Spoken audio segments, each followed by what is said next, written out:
You're watching The Experience, Comic Culture and Sales, streaming live daily to Facebook, YouTube, Twitch, and Twitter. Now that I've lost my re-election bid in the state of Wyoming, you guys are stuck with me. Stay tuned for the Dan Wickline Show.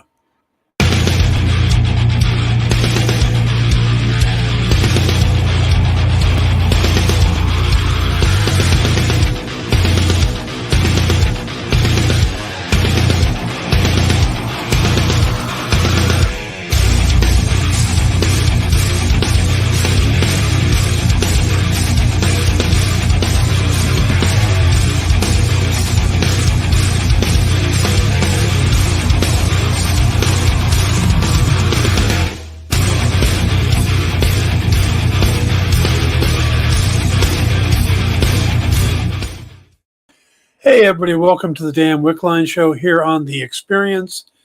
Today's topic, coffee. Pros, cons, and how to get through that time when you don't have any. When you just really want more coffee. And you don't have any and you're dying for it. Nah, I'm just messing with JD. He said he didn't have enough coffee, so. Hey, cool. Ship, good to see you guys. I did have high hopes for your campaign despite it being illegal in several ways. Yes, I'm about as eligible to run in Wyoming as Dr. Oz is in Pennsylvania. So, by the way, if you guys want entertainment, even if you want to skip politics, just watch the back and forth memes and tweets and stuff between Dr. Oz and John Fetterman in the Pennsylvania race for Senate. It is spectacular. Fetterman is the ultimate troll and just hits Oz constantly. Yeah, it is really good. All right, guys. Today we're going to talk about a few different things. We're going to talk about Only Murders in the Building. The 9th episode dropped, and we finally see the shape of things. It's kind of like last season, where we really find out who the murderer is in episode 9, and then episode 10 deals with it. That's kind of where we're at. So there will be spoilers, because it's impossible to talk about the episode without some spoilers, but we're going to get to that in a little bit. Got some other stuff to cover first. So let me get my notes. Thought this was interesting. They were talking about Marvel's What If, and they asked director Brian Andrews 2 questions that I thought were really good. One of which was, what's next? What's going to happen in season 2? And Andrews said, obviously more unique stories that slowly get a little bit wilder. The first season, Kevin wanted to keep it a little bit closer to the vest, have a little thing that was different, and that little thing made these things different, but they still tied very much into either a moment in the movies or a particular film itself. Now there's more films and things to pull from, so we don't have to have just a tiny moment. We can expand out, and things can get a little bit wackier. We take it up a notch in season 2. And then in season 3, we just go even wackier. In season 2, we have different characters that we haven't really got a chance to play with before, and we see how things integrate with some of the favorites that come back. That's a lot of really cool stuff, and I can't wait for people to see it. So they're already planning out season 3, which I think is kind of interesting. I was kind of mixed on What If when it first came out. There were a couple really good episodes and a couple but overall I thought it was a good series. One of the best episodes, of course, was the Doctor Strange one. You know, what if Doctor Strange lost his heart instead of his hands? I think is what they called it.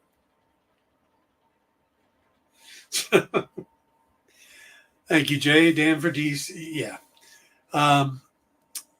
So they've put that episode of What If up for an Emmy consideration, and they asked Andrews why of all 9 episodes they picked that one.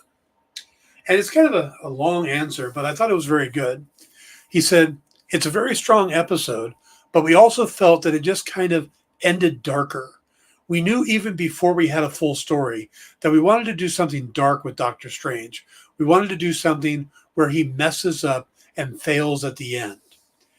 AC was able to find an in that really worked based on some personal experiences that she went through dealing with loss, to have him be unable to deal with the loss mixed with Doctor Strange's built-in hubris.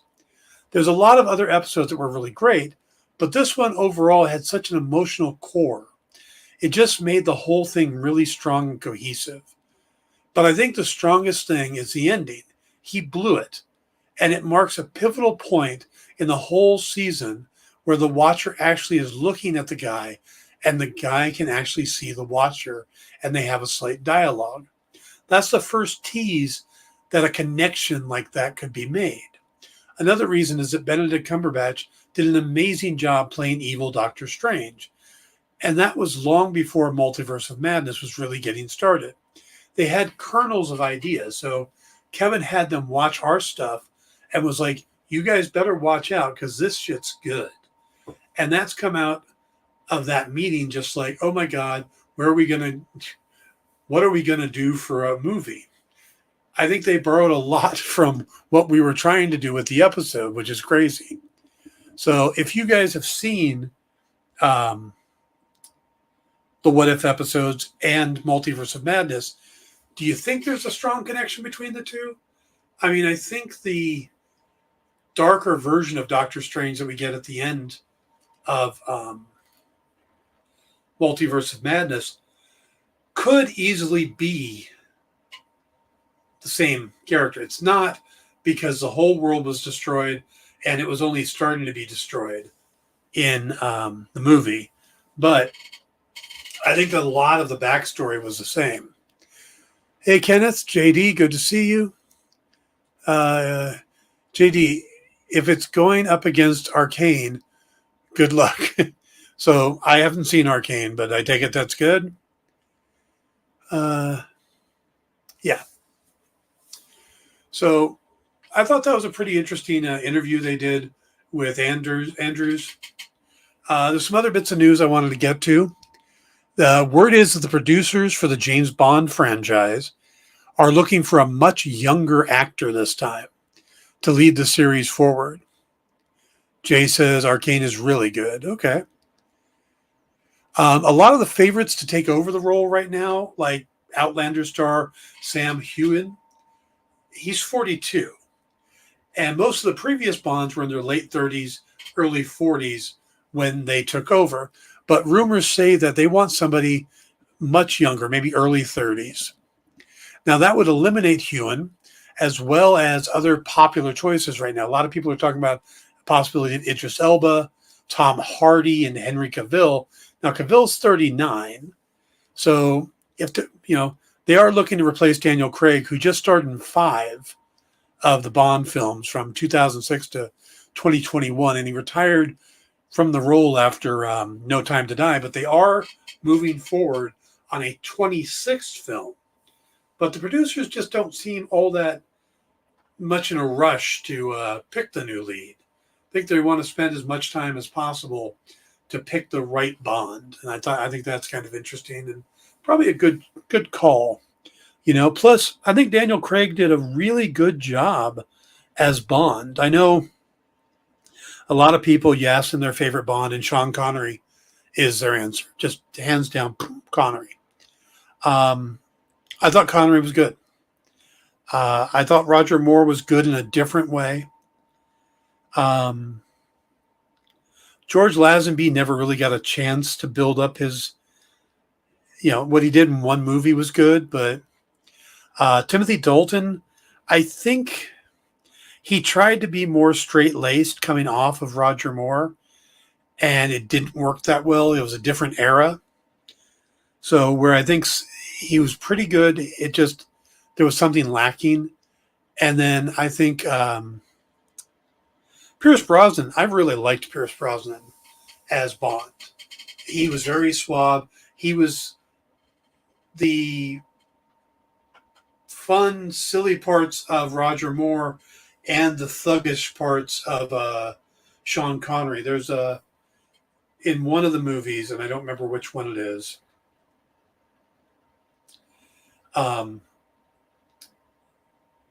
They had kidnapped M, and he rescued her, and there was this girl that had betrayed him, and the look on Brosnan's face just as he kills her is like one of the most emotional, powerful things that I've seen in a Bond movie. That said, when Daniel Craig showed up in Casino Royale, and they had that opening scene where he starts off by shooting the guy. It's kind of a black and white thing. And then we ended up with him doing the free running or the parkour. Well, he wasn't doing the parkour. The bomber was one of the world's best parkour experts. I think he actually created parkour. He's doing all his stuff. And Bond is like running solidly through walls and just slamming into things.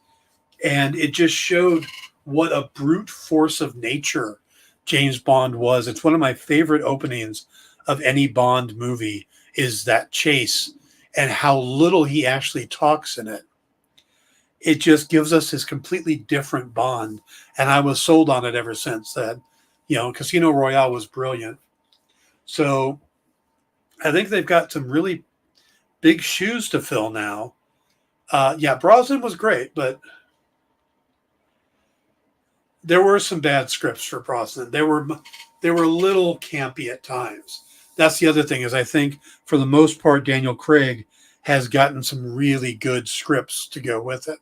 So it'll be interesting to see how they pick the new person. I almost think they're going to go with a no name because if they're going to go younger, like Taron Egerton that Jay suggested, I don't think he's imposing enough. You want to put him as Wolverine? Fine. But as Bond, I don't think so. And yes, I've seen The Kingsman. I don't think he works as Bond. So it'll be interesting to see what they end up going with. But yeah, the Christmas joke and oh man, Christmas snow. Okay, going back, producer JD says, I think the idea of what if episode echoed in MOM, not direct connection, but just reverberated ideas. Yeah, I think that is how it works. I don't think it's just like I don't think the Peggy Carter or the Captain Carter we had in What If was the exact Captain Carter in Multiverse of Madness. It's just a variation of it. So, but yeah, so hopefully we'll be getting a new James Bond soon because, it's kind of like it's the two things out of England that speculation run rampant. It's time for a new James Bond and it's time for a new Doctor Who. Let's get the betting started. And they never get it right. Ever. They never come out going, it's going to be this person. And it's like, yes, it is. It's going to be somebody famous. And it's like, no. My solution to the Doctor Who problem with the casting and everybody, building a lot of negativity towards them and stuff. My thing for doing Doctor Who is I would announce a big name person as the new Doctor Who. And it could be anybody you want. Johnny Depp's going to be the new Doctor Who. And I would have the transformation happen. And within the same episode, I would kill him and bring in a new Doctor Who. So that, yes, Johnny Depp was the new Doctor Who. But the guy leading the series is this other person that no one's had any chance to vet or try to, talk up or talk down. Just boom. We've got a new guy. Give me a second to take a drink.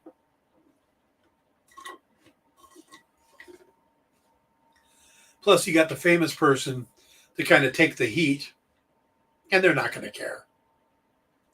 You know, Hugh Grant's the new Doctor Who. Yeah, for an episode. Robert De Niro's the new. I mean, you could go anybody and do that move. And I think it would be great. You know, Craig Ferguson is the new Doctor Who.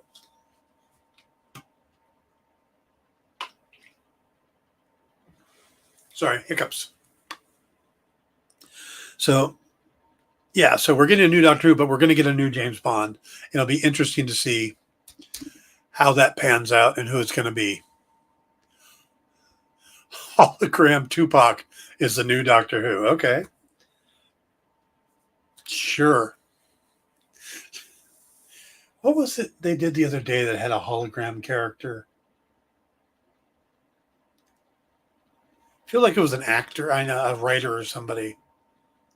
I don't remember. George R.R. Martin is going to be the new Doctor Who for like a minute.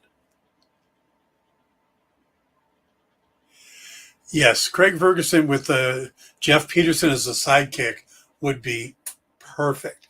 I wanted Craig Ferguson to appear when Peter Capaldi was the Doctor. I just wanted him to show up in an episode because the two of them are old friends and were in a band together, a punk band when they were young. So, and with how big a fan of Doctor Who Craig Ferguson is and how much he pushed it on his show, it just seemed right that he would be on the show, and they didn't do it. And I feel that was a great loss, a great misstep. So, let's see. Let me see if I missed any. Club the Card of the Universal Knowledge, the Giver of Knowledge.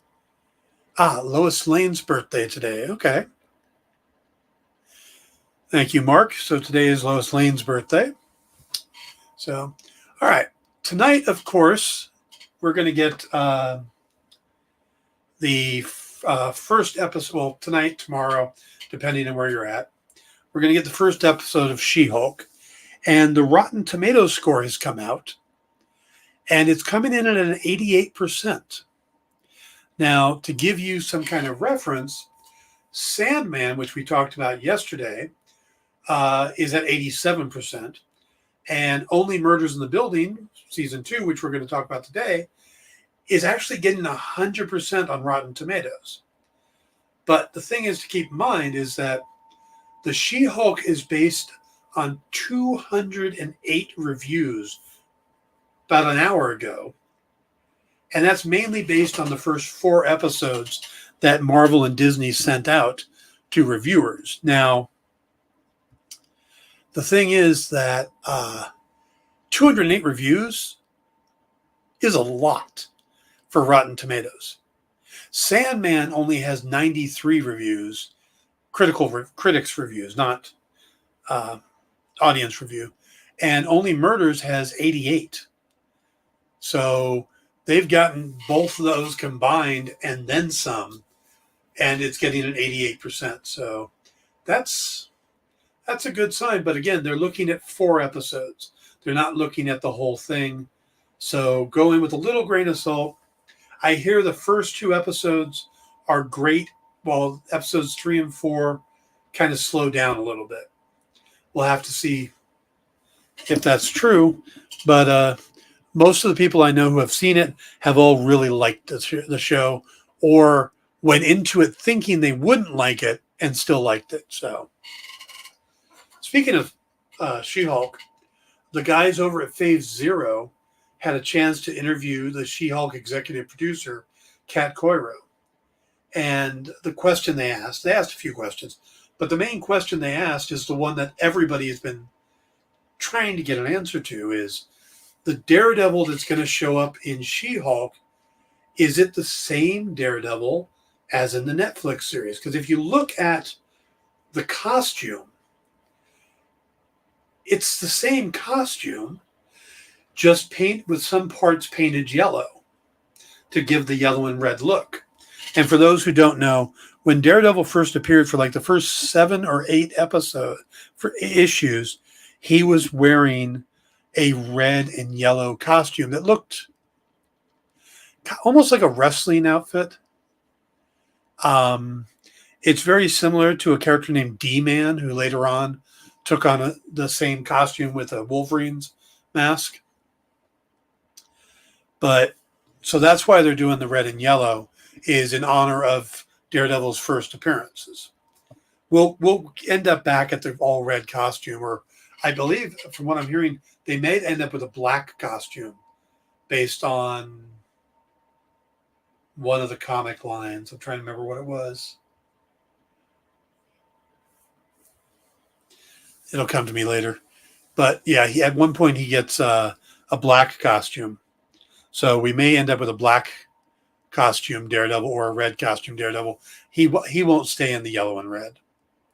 But the question they asked, of course, like I said, was, is this Daredevil the same as the one in the Netflix series? Is Netflix series canon? And her response was about as dodgy and stilted as you could possibly get. She says, it's very conscious, and it's very much planned. That's all I can say. So she didn't say yes or no, but she basically said that we do know that's a thing, and that we have to be conscious of it. So it's probably somewhere in between.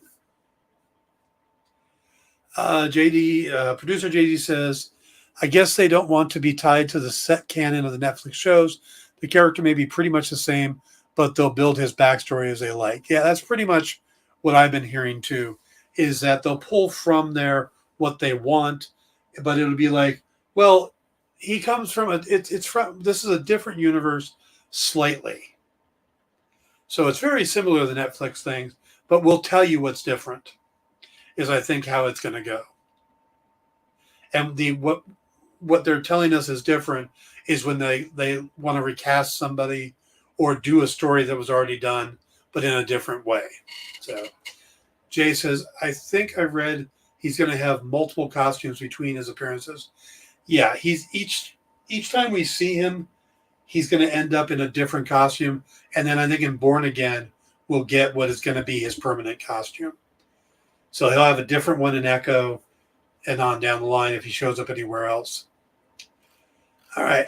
One other bit of news I want to go over, and then we'll take a break. But I do want to cover this real quick. I've done some work for Top Cow. I've been around the Top Cow guys. One of the big secrets that's been going around for years is that Mark Silvestri was working on a Batman series that would team up the Batman and the Joker. Well, it finally got announced today. So Silvestri is writing and drawing a Black Label series of Batman, the Joker, the Deadly Duo. And DC describes it as, the Joker will go to any lengths to get Harley Quinn back after a strange and mysterious culprit abducts her. But who would be brazen enough to incur the Joker's wrath by committing such an unthinkable act? To compound the terror, mysterious Joker-like creatures are stalking the streets of Gotham, collecting severed heads, and no one knows why. Furthermore, James Gordon is missing, and after receiving a package containing a bloody piece of Gotham's police commissioner, Batman realizes he must be willing to do anything to save him. But how? When the Joker proposes an uneasy alliance with Batman, the answer to those questions become clear, and they will shake Gotham City and the Bat family to their core. Now, I have been hearing about this series, like I said, for years. And I can't wait to finally see it, because I have been to conventions and looked over and saw Mark working on a page, or, Matt Hawkins was telling me about it, those kind of things. Now, this is going to be a 7-issue series. The first issue is going to have covers by Silvestri. He's going to do covers for all the series, but variant covers by Greg Capullo, Kyle Hotz, and Jorge Fornes. And then the second, well, that's going to be out on November 1st. And the second issue is due out in December, and that will have variants by Jim Lee, Yannick Paquette, and Christopher Mitten. So a big Batman Joker series coming out from Mark Silvestri. You can look on some of the news sites, and they'll show you the preview pages for it. There's some really neat looking pages. So, I mean, this is Mark Silvestri. He's still doing the good work that he did back on the X-Men and all the stuff he's done at Top Cow. It looks good. It looks similar to the X-Men with the coloring and everything. So it's neat. And I don't remember him ever being really over at DC much. I always remember him at Marvel and then Image. So be neat to see what this whole book looks like. I can't wait to see it. So yeah, November 1st. All right, let's see what I missed, Kara. Although if they recast Stick, though, I revolt. Yeah, you can't recast Stick and can't recast Turk.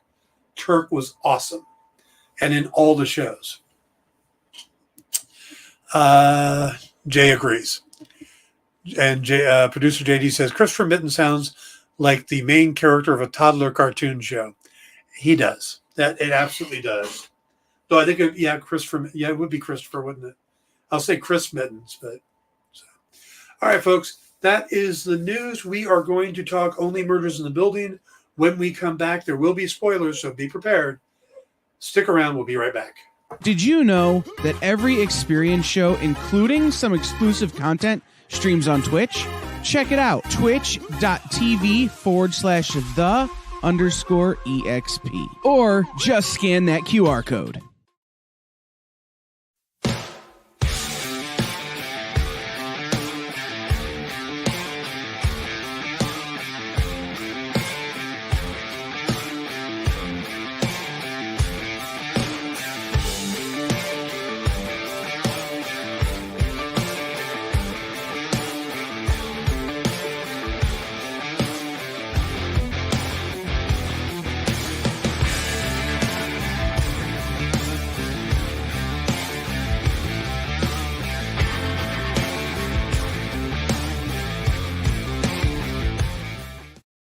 Comic Collectibles is here for you every Wednesday with AR Comics for two very important reasons. To sell you rare, one-of-a-kind comics that you'll love, and to confuse AR with old man talk.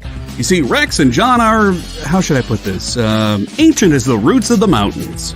So every week, Rex and John fill in AR in yet another area of pop culture that he missed because he's too young, just didn't have the time, or just really doesn't care about.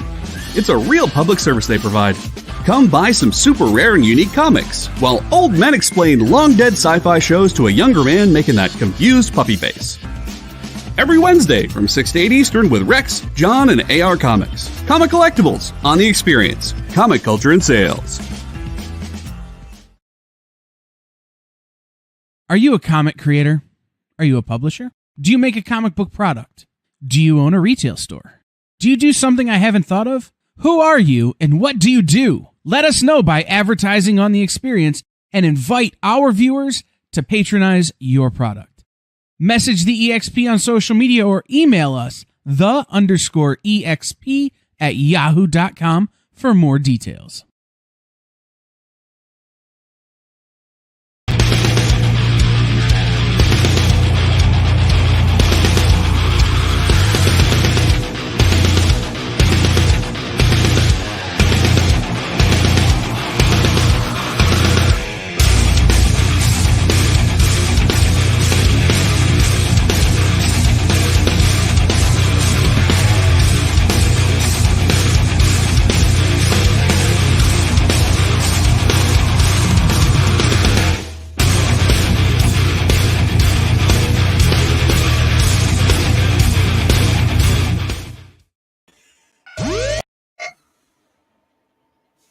Not yet.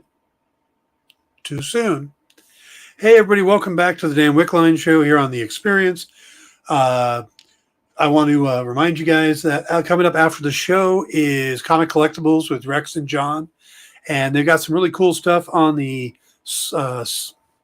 chopping block today that you can pick up. So definitely stay tuned for that. Hey, Edward, glad you could make it. Do me a favor, guys. Hit the like and subscribe. If you haven't subscribed, please do. If you can, hit that like button or the thumbs up button. It helps me a lot. Helps me build my confidence. We all have that in our world. But also gives me a better idea of how many people are watching, what kind of audience we're building, stuff like that. So do me a favor, hit the like and the thumbs up buttons, and I would appreciate it. Before we jump into the Only Murders thing, and this is why I stopped JD, yeah, please do share. I mean, we want to grow the audience. So if you have a friend who's into this kind of stuff, tell them about the show. You can see back episodes on YouTube, on our YouTube page, and show them what it's like and see if they want to become a regular with us. So now, usually whenever there's a break, I hop over to check the news sites to see if there's anything coming up. And this is the current top story on Deadline right now. And I love it. The headline says, strippers at North Hollywood Club seek union representation with Actors Equity. Unionizing campaigns sweeping workplaces across the country now include a strip club in North Hollywood.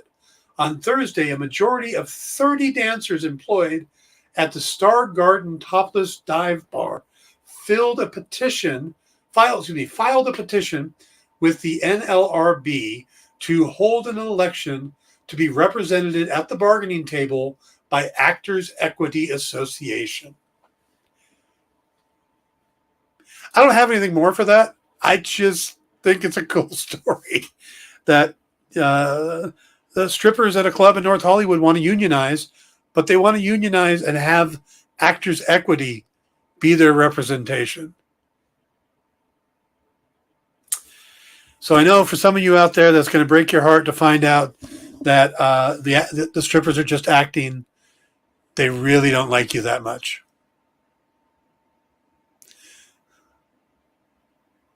Yeah, I mean, it makes sense to me, JD. I can totally see the connection. And I can't think of... Sometimes unions connect in weird ways. I worked for...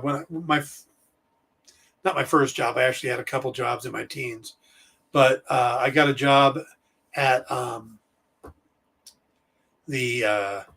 Bill's Emporium, which is a hardware store out here, and it happened to be a union store. Well, it was part of the chauffeurs, warehousemen. I mean, there was like 3 or 4 different things connected, and none of them made sense to what I was doing at Bill's Emporium. But it's like, okay, you all got together and started a union. I'm good with that. So Edward says, hey, I made it through episode 4 of Sandman, and episode 4 I really liked. The first 3, not so much, but I did like episode 4, so I'm going to stick it out. Yeah, 5 and 6. 5 is intense, 6 is heart-wrenching. So keep at it. I think you'll like them. Edward says, some of them are better actors than in the DC universe. I don't know if I could just, fault you on that one. That's probably pretty accurate. Jay says also, Jay, thank you. Jay is reminding folks that my hardback graphic novel Karma is up for final order cutoff this week. So if you didn't get it through the Kickstarter and you want to get it to your local comic shop, make sure you tell your retailer this week so they can order it for you. Okay, producer JD, let's do it.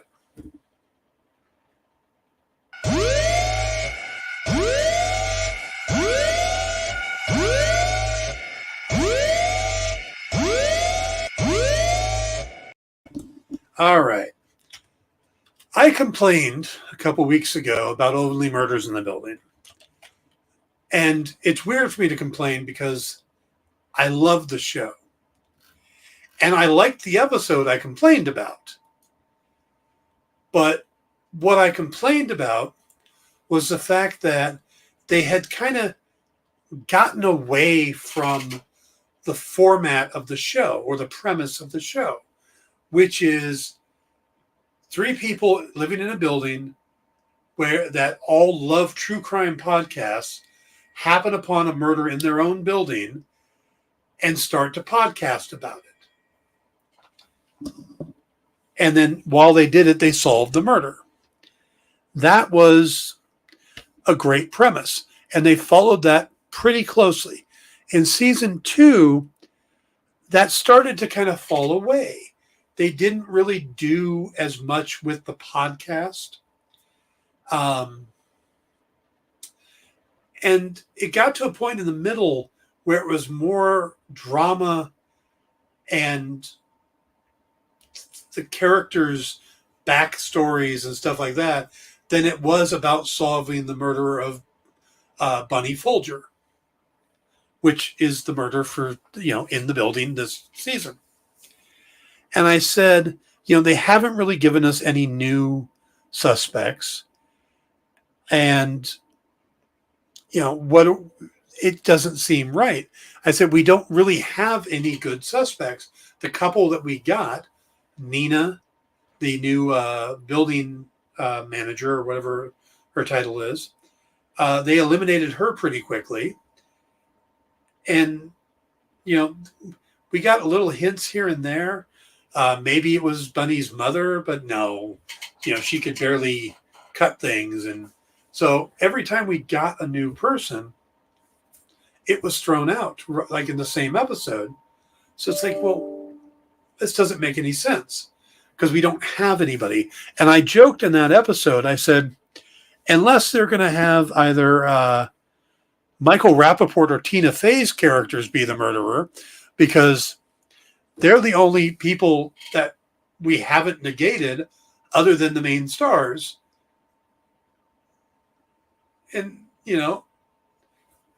well, the show goes on, and last week it got a little better. It got a little more back into the mystery, and we got a little tease that maybe one of the fans, the super fans, was the murderer, but it's obviously that didn't work.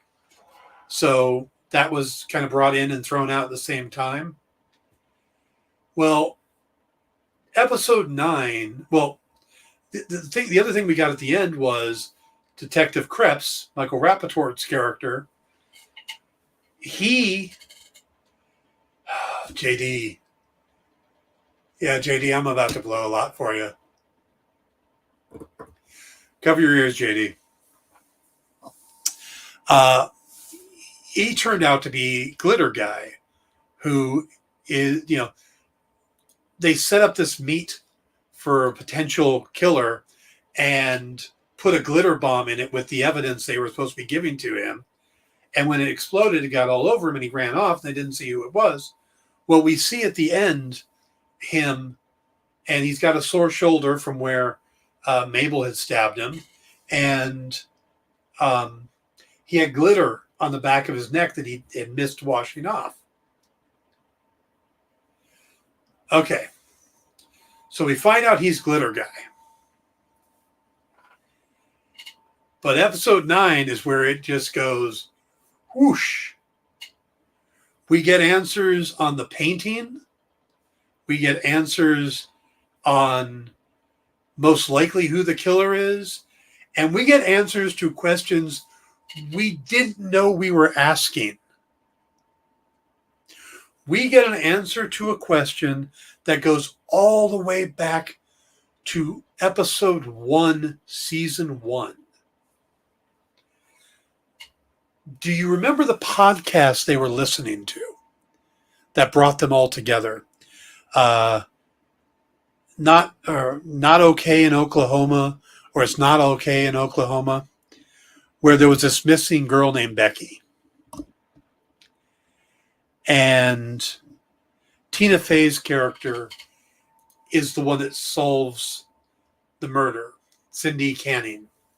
And it kind of gets her famous and whatnot. Well, turns out that's a big part. Okay. it turns out that Becky, who was supposed to have been murdered, they found all that stuff, is not dead. Becky is Poppy, the girl that's working for Cindy Canning. Becky went along with it to make the show work for Cindy. And then she had inside help in the police force from Detective Cripps. It is one of the best reveals I've seen in a long time. So they kind of lean into the end there that maybe Cindy killed Bunny. That Tina Fey may be the murderer. Now, it's not confirmed, but that's kind of where they're going with it. And I just thought that was really well done because, I subconsciously knew that those were two of the only possible suspects left. I said it on the air here that, they're the only ones that we haven't eliminated. Well, there's a reason they hadn't eliminated them because they weren't eliminatable.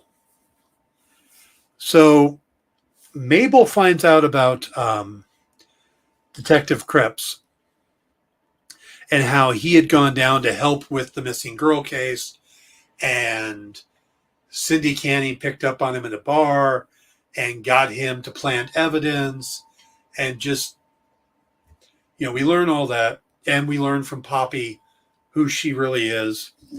And that's where that part of it is kind of left. And we get the idea that Cindy is the mastermind behind everything and that Cripps is just her henchman. And he thinks that she's in love with him.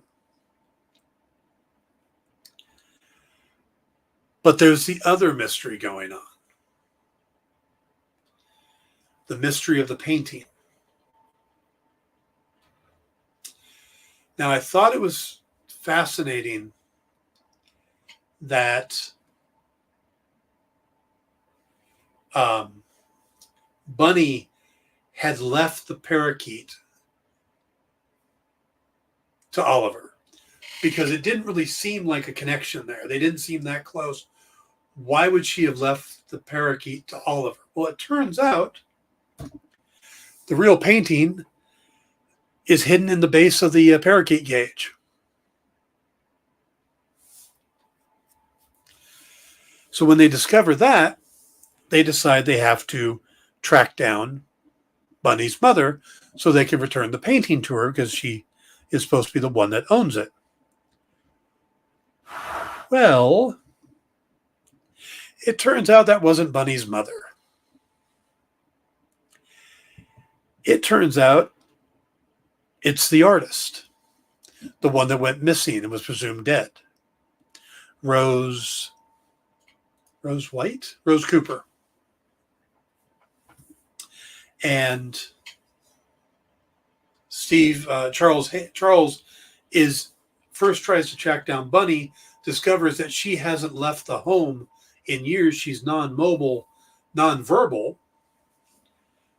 So then he starts tracking things down and figures out who the fake Bunny is, that she's Rose, takes the painting to her to return it, and she takes it off the frame to reveal that underneath is another painting she did of Charles as a kid and his dad.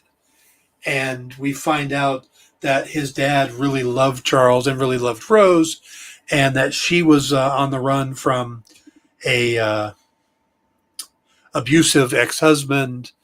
And it just, so we get a much different opinion of Charles's dad, which is great. And Charles gets a better opinion of it. So that reveal is really cool. But not to be left out, Oliver has his thing. So Mabel's taking care of Cripps, and Charles is dealing with the Rose, Oliver gets his DNA results back and tells his son and tells Mabel and Charles that it turns out that his family was wrong and that they're actually Greek, and that yes, he's Will's dad, but he's not really Irish, and he's like, hey, that explains all the dips. Well, he lied. Yeah, he lies. And there's a moment that he gets in the elevator and Teddy DeMoss gets in the elevator and Oliver starts trying to choke him. And they're fighting in the elevator. And it stops at one point, and Howard the cat guy standing there looking at him like, should I wait for another one? They're like, no, come on in. They're standing there kind of catching their breath and stuff. Howard gets in, the door closes. Oliver goes right back to trying to kill Teddy again. Which, it's a great scene to see Martin Short trying to kill Nathan Lane. It's just really fun. But as they're going at it, they kind of, he ends up telling them the truth. They end up in the apartment together having a drink. And they kind of work out their differences. It's like, you send me to jail. I had sex with your wife. We're kind of even, So that was kind of an interesting resolution, which is not where I thought that was going. I didn't think they would resolve it that easily, but it's cool because we got one episode left. But looking back at the season now, they do deal with the past a lot more of the main characters. They do a little bit in the first season, but they really build on these characters, and they found a way to integrate that into the plot, which I thought was really good. Oliver's sub-story kind of ties up the things from the first season, which wasn't the murder plot, but a completely different plot. Mabel spends time with Theo. So it's like they're reconnecting all the stuff. So it's not like we went, okay, here's the cast for the first season, move them out, bring in the cast for season 2. They kept a lot of them and reconnected and stuff, and they did it in interesting ways. It wasn't just throwaway, which I thought was great. I think they did a really good job of bringing back those characters and giving them a purpose more than just, we're here. Henry has a little subplot with this guy that moved in, and that's great. We get things with Teddy and Theo, but we haven't spent so much time with the new people. We had Rose Cooper for 1 or 2 episodes. We had Amy Schumer for 2 episodes. They really balanced it. And I like that a lot, but the show's not done. There's a 10th episode. And we have to keep in mind there's 2 things that have to come out of the 10th episode. We have to resolve the whole murder. Find some way to get Tina Fey's character to admit it and do it live on the podcast, which would be the way I would do it. Catch her and the detective and make it ironclad. They really need to wrap up the main murder mystery. Or if there's a twist, maybe someone else did it. The revelation that the girl from the first the Not Okay in Oklahoma thing is alive. There's a bunch of stuff to kind of reveal to the world. But the second thing they've got to do is the show's already been renewed for season 3. That means someone's got to die.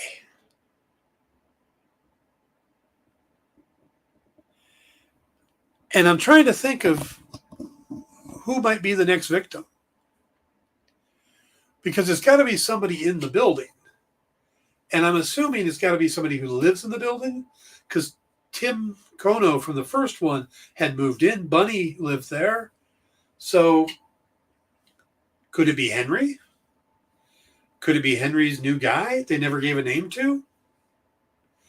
Could it be Nina? Maybe somebody kills her because she's trying to change the Arcona so much. Could it be Lester the doorman? Or the lady that keeps selling that alcoholic milk and does works in the building?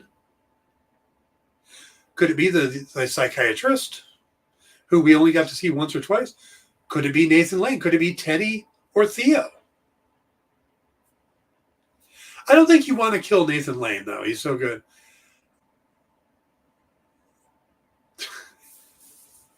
I don't know if they'd kill Amy Schumer. I think she's stunt casting. And since she's playing herself, I don't think they're going to kill her. Because that kind of takes it out of the realm of believability. But it would be funny. Those are... But Teddy and Theo are possibles. But I don't think they will. I think they want to keep Nathan Lane around. Plus, he's a buddy. You know? You don't get rid of your buddies. So... Nina's husband? We never really met Nina's husband, have we? Yeah, so we got to go through the list and figure out who's going to die. So let's think about that for a minute, and we'll take our final break real quick, and we'll come back and wrap up the show. So stick around. Join the party. Head over to our link tree to find all the links for everywhere the experience is all the time.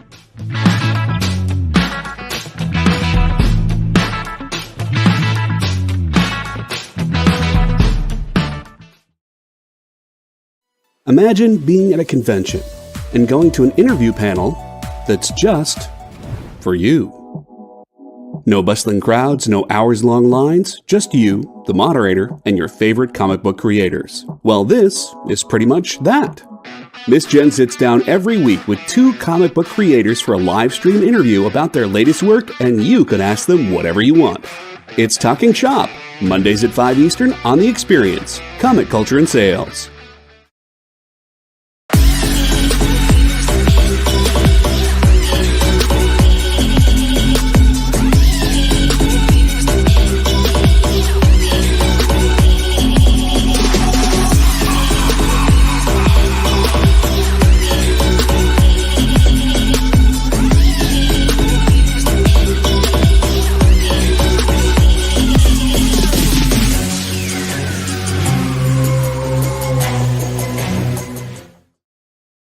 To be continued. 3 little words that hold the secret to the next great story. 3 words that will thrill you, confound you, give life to new possibilities.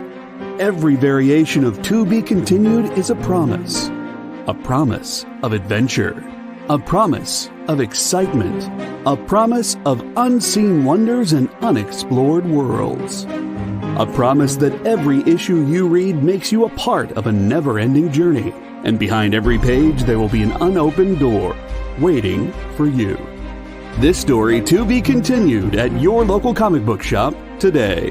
Visit comicshoplocator.com today.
Hey, JD, if I ever have to miss another episode is all of a sudden, what I want you to do is just play the opening and then run all the white letter bumpers.